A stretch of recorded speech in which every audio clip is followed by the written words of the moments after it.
स्वस्ति न इन्द्रो वृद्धश्रवाः स्वस्ति नः पूषा विश्ववेदाः स्वस्ति नस्तारक्ष्यो अरिष्टनेमिः स्वस्ति नो बृहस्पतिर्दधातु।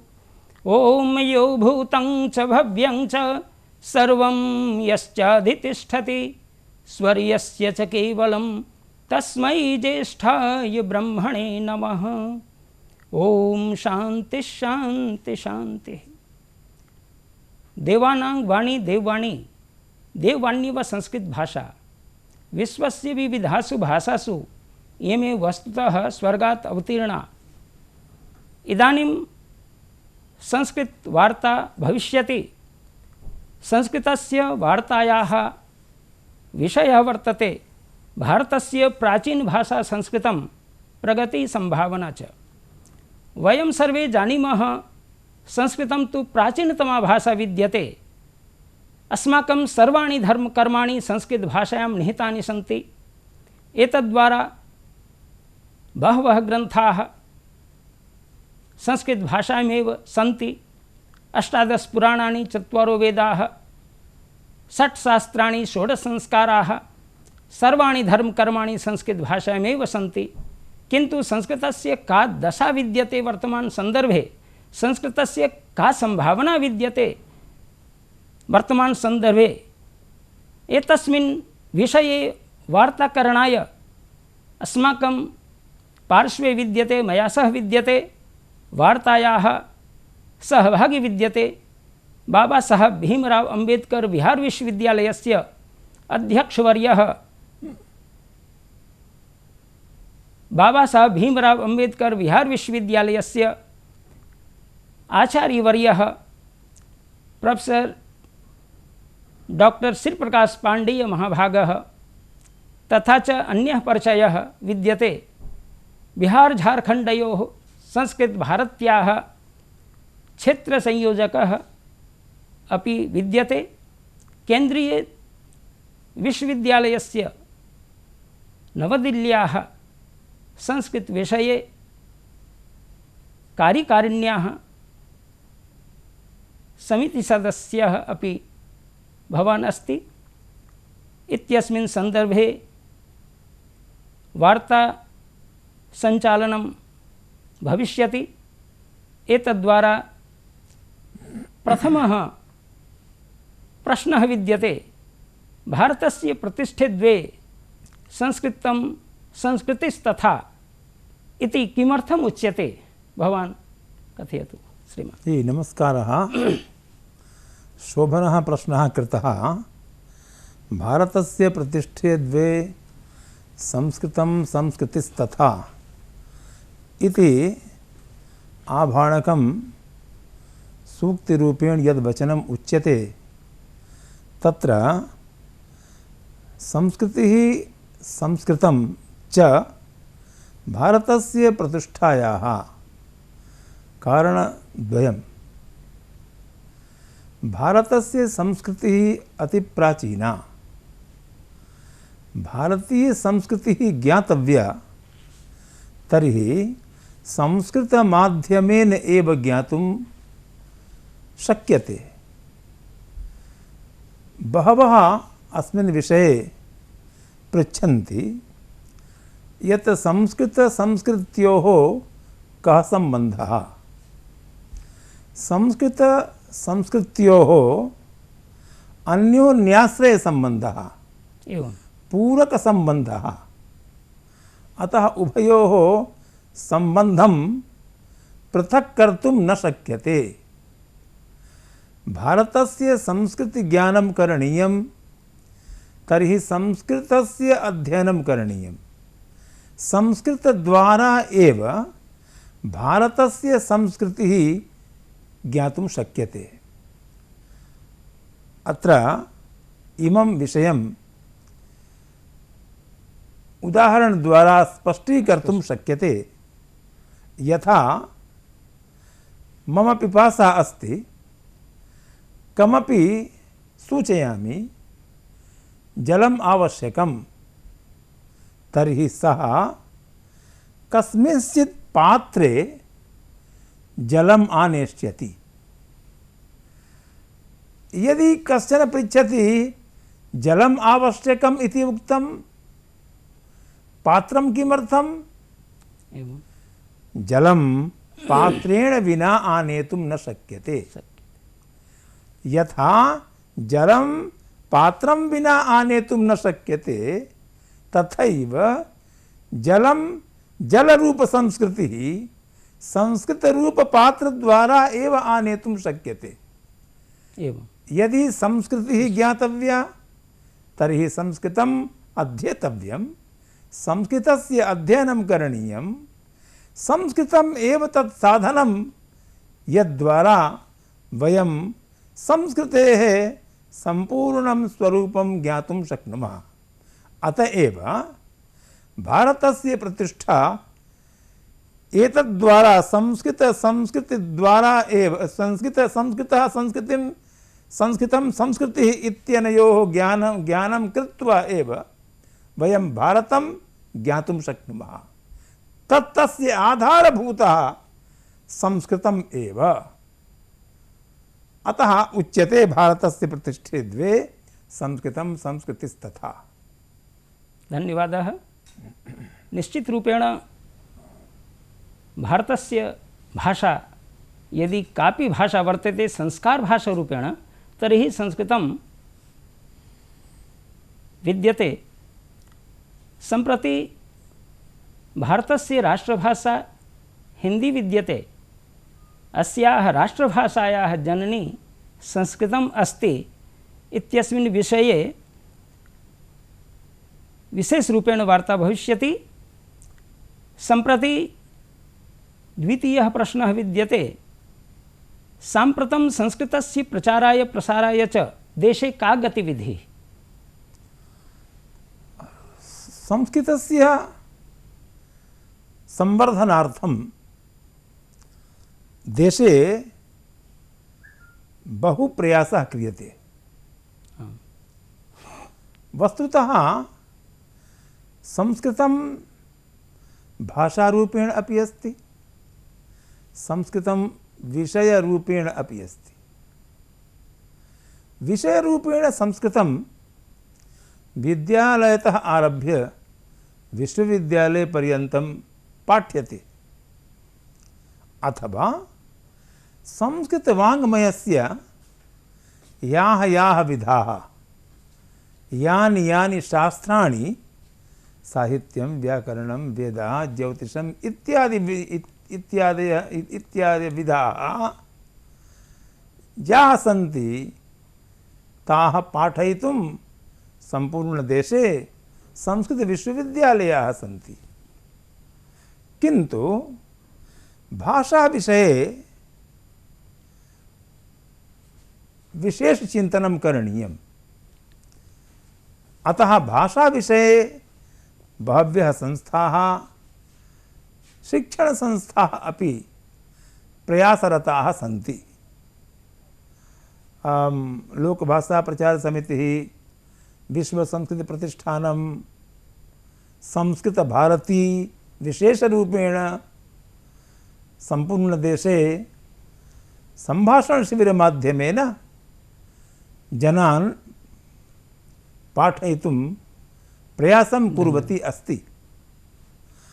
भाषा शिक्षणं सम्भाषणशिबिरमाध्यमेन लक्षशः जनाः संस्कृतं पठितवन्तः।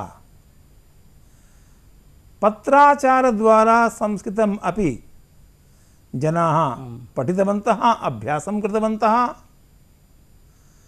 सम्भाषणपत्रिकाः सन्ति,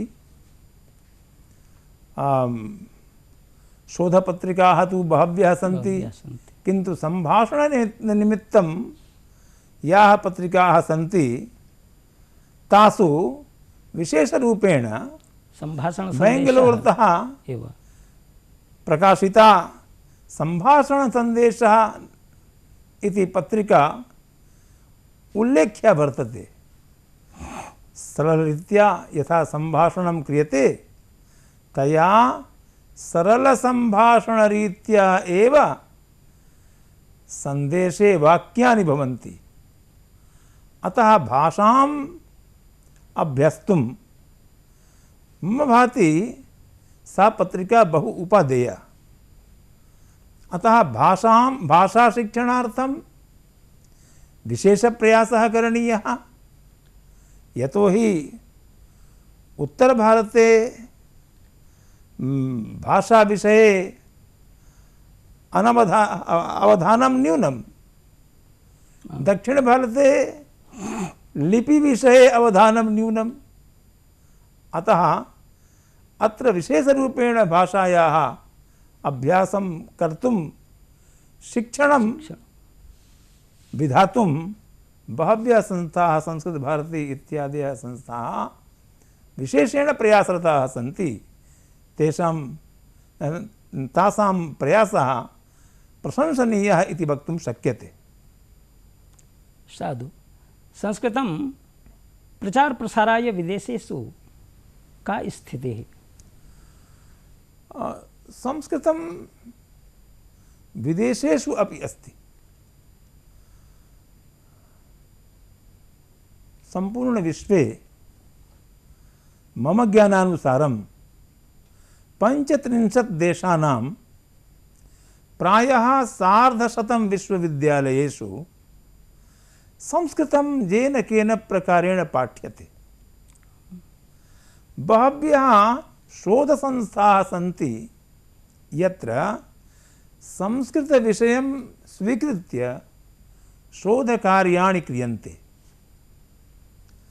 बहवः वैदेशिकाः विद्वांसः संस्कृतं पठित्वा बहून् संस्कृतग्रन्थान् लिखितवन्तः। तेषु कीथ महोदयस्य संस्कृतसाहित्य इतिहासः बहु प्रसिद्धः। मैक्स मूलर महोदयः तु वेदस्य कालनिर्धारणार्थं प्रयत्नं कृतवान् अस्ति। वेदस्य उपरि बहवः भाष्यकाराः वैदेशिकाः, लुड्विग् पीटर्सन् इत्यादयः भाष्यकाराः पाश्चात्याः एव। अतः संस्कृतं प्रति वैदेशिकानां रुचिः न्यूना न अधिका एव अस्ति। अतः विदेशेषु अपि संस्कृतस्य शोभना स्थितिः। तत्रत्याः जनाः संस्कृतस्य ज्ञानं प्राप्तुम् उत्सुकाः। एवं न केवलं भाषा विषये अपितु संस्कृते ये विषयाः उक्ताः, विज्ञानं वा स्यात्, ज्योतिषं वा स्यात्, खगोलं, भूगर्भः, किमपि प्राचीनं शास्त्रं तत् ज्ञातुं तेषाम् औत्सुक्यं द्रष्टुं शक्यते। एवम्। अग्रे प्रश्नः आयाति, संस्कृतं नाम भाषा विषयश्च केभ्यः विभिन्नकारणेभ्यः व्यवहारतः दूरं गता इयं भाषा? उत्तमं। मम भाति संस्कृतस्य प्रवाहः अविच्छिन्नरूपेण इदानीमपि वर्तते।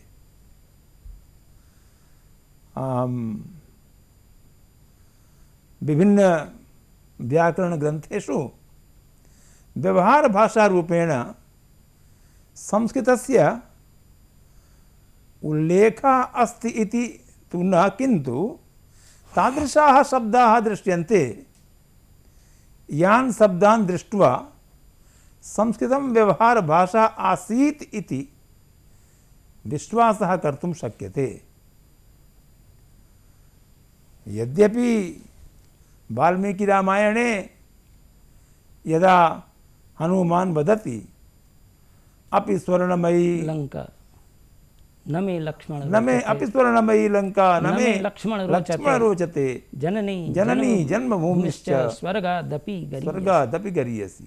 अथवा हनुमान् यदा मातरं सीतां वक्तुम् इच्छति यत् अपि वाचं प्रदास्यामि द्विजातिरिव संस्कृताम् रावणं मन्यमाना मां सीता भीता भविष्यति।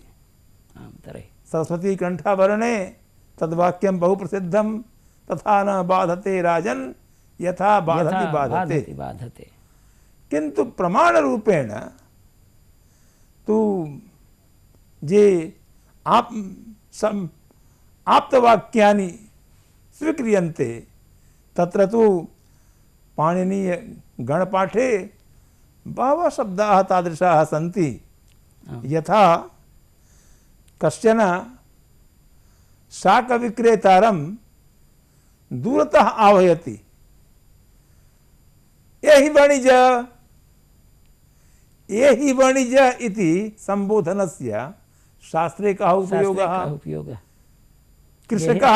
कृषकः यदा कृषिकर्म करोति, कर्षणं करोति, एकवारं कर्षणं कृत्वा द्वितीयवारं कर्षति, तदर्थं संवाकरोति इति क्रियापदम् आयाति। तस्य शास्त्रे कः उपयोगः? वृषभः शिरः अधः कृत्वा झटिति उन्नयति, तत्कृते तुम्फति इति क्रियापदम्। तुम्फति इत्यस्य शास्त्रे कः उपयोगः वर्तते? लूनयवम्, खलेयवम्, गेहे शूरः, तीर्थकाकः, पात्रे समितः। बहवः गणपाठे उक्ताः शब्दाः तादृशाः। यान् शब्दान् वयं पश्यामः तर्हि अनुमातुं शक्यते यत् पूर्वकाले संस्कृतं व्यवहारभाषा आसीत्। एतद्द्वारा पाणिनीय व्याकरणे किन्तु मध्ये विद्यते तत्र व्यवहारतः दूरं गता भाषा। यथा इज्रायेल देशे पूर्वं हिब्रू भाषा व्यवहार भाषा आसीत्, मध्ये व्यवहारतः दूरं गता, इदानीं पुनः हिब्रू भाषा प्रतिष्ठिता।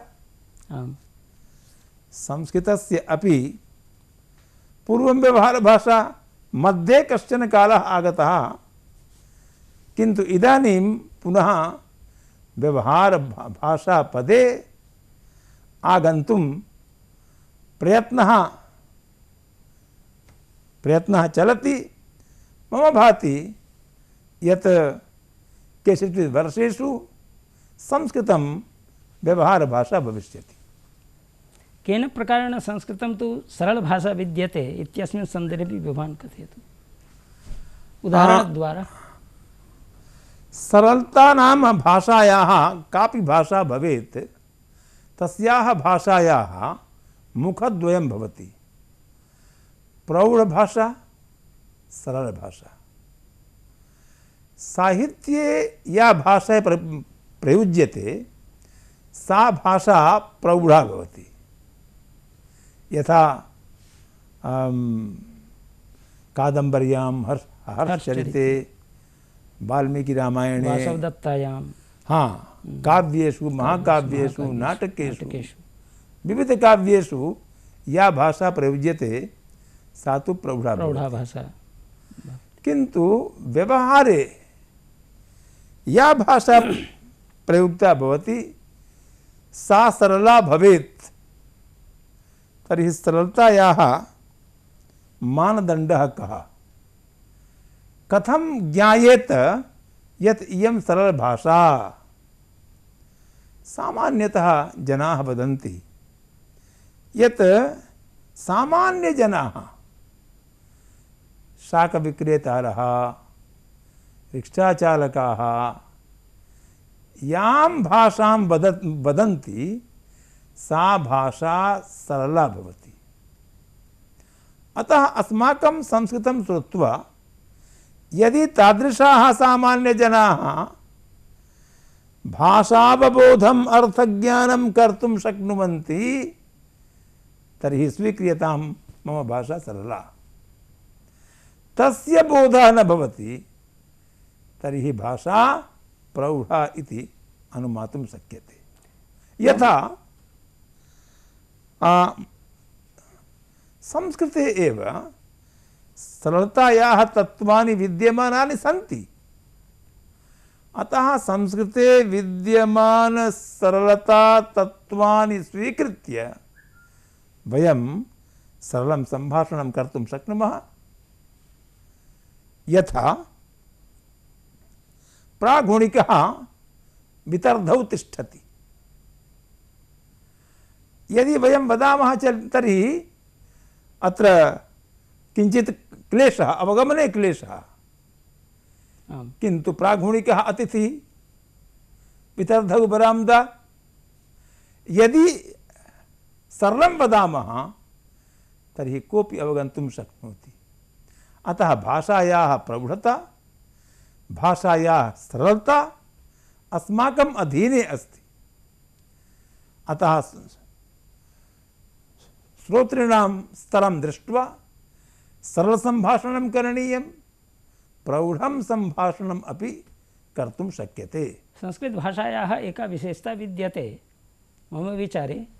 यथा अहं संस्कृतं पठामि, परिवर्तनशीला भाषा विद्यते।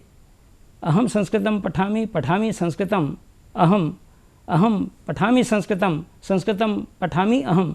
सर्वाणि वाक्यानि संस्कृतभाषायां शुद्धानि भवन्ति, किन्तु आङ्ग्लभाषायाम् एतद् व्यवस्था न विद्यते। सत्यं, संस्कृतस्य हिन्दीभाषायामपि एषा व्यवस्था न विद्यते। एतद् अपरं वैशिष्ट्यम्।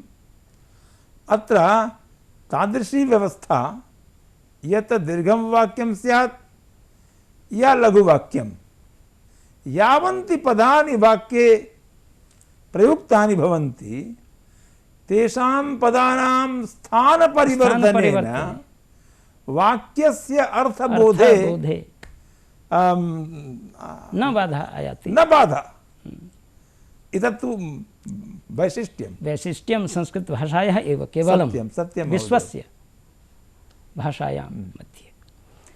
अतस्तु बहु सुन्दरम् उत्तरम् अभवत्।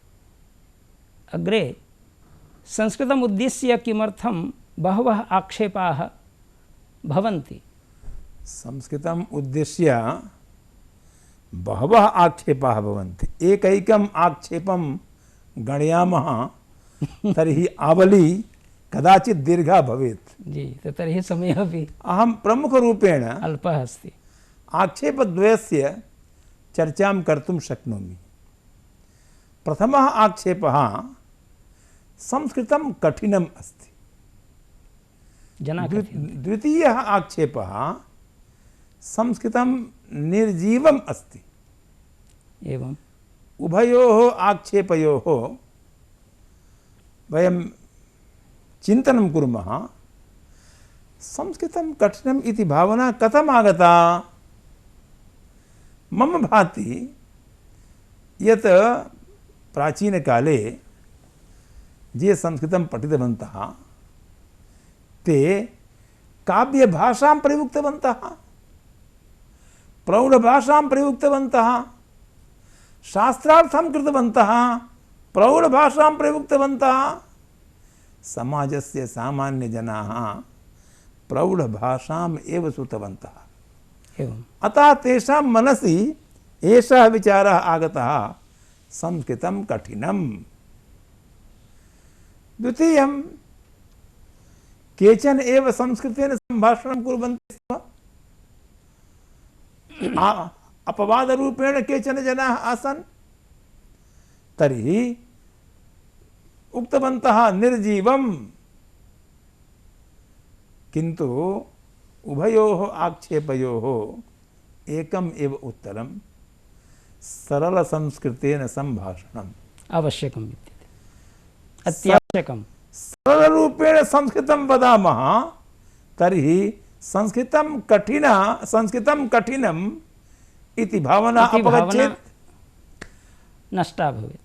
वदामः तर्हि संस्कृतं निर्जीवम् इति भावना अपि अपगच्छेत्, दूरी भवेत्। यद्यपि भाषावैज्ञानिकाः वदन्ति यत् यया भाषया शिशवः लघुबालाः क्रीडाङ्गणे तया एव भाषया सम्भाषणं कुर्वन्तः क्रीडन्ति अलम् सा भाषा जीवति। जीवति। इदानीं संस्कृतस्य तादृशाः बहवः बालकाः सन्ति ये क्रीडाङ्गणे संस्कृतभाषया सम्भाषणं कुर्वन्तः परस्परं क्रीडां कुर्वन्ति। अतः संस्कृतं निर्जीवम् इति वक्तुं न शक्यते। साधु। उभयोः आक्षेपयोः एकम् एव समाधानं, सरलतया संस्कृतेन सम्भाषणम्। अग्रे संस्कृतस्य अध्ययनम् अध्यापनं कया भाषया भवेत्? संपूर्ण विश्वे या भारतेपि शतशः भाषाः सन्ति। अतः प्रत्येकं भाषा तया भाषया एव पाठ्यते। संस्कृतं संस्कृतमाध्यमेन पाठ्येत तर्हि संस्कृतस्य कल्याणं भवेत्, अभ्युदयः भवेत्, प्रगतिः भवेत् इति मे मतिः। निश्चितरूपेण कथ्यते यत् अस्माकं भारतीयभाषा कापि अस्ति, तस्याः भाषायाः नाम संस्कृतम्। इत्यस्मिन् विषये मुख्यरूपेण भारतस्य प्राचीना भाषा संस्कृतं, प्रगतिः सम्भावना च बहुविधाः प्रश्नाः अभवन्। तेषां समस्तानां प्रश्नानां सुलभ संस्कृतमाध्यमेन एषः महानुभावः विशेषप्रकारेण कथनम् अकरोत्। निश्चितप्रकारेण अनेन महानुभावेन संस्कृतस्य प्रश्नान् प्रति अतिसुन्दरम् अतिविशिष्टम् उत्तरं प्रदत्तम्। एतद्द्वारा धन्यवादाः भवन्तः। विशेषप्रकारेण संस्कृतं तु विश्वस्य आत्मा विद्यते, भारतस्य आत्मा विद्यते। संस्कृतम् अस्माभिः पठनीयं, संस्कृतम् अस्माभिः पठितव्यं। संस्कृतं पठितुं किं किं करणीयम् एतद्द्वारा इत्यस्मिन् विषयेपि वार्ता निश्चितप्रकारेण अभवत्। विशेषरूपेण अन्ते धन्यवादः भवतां कृते धन्यवादाः।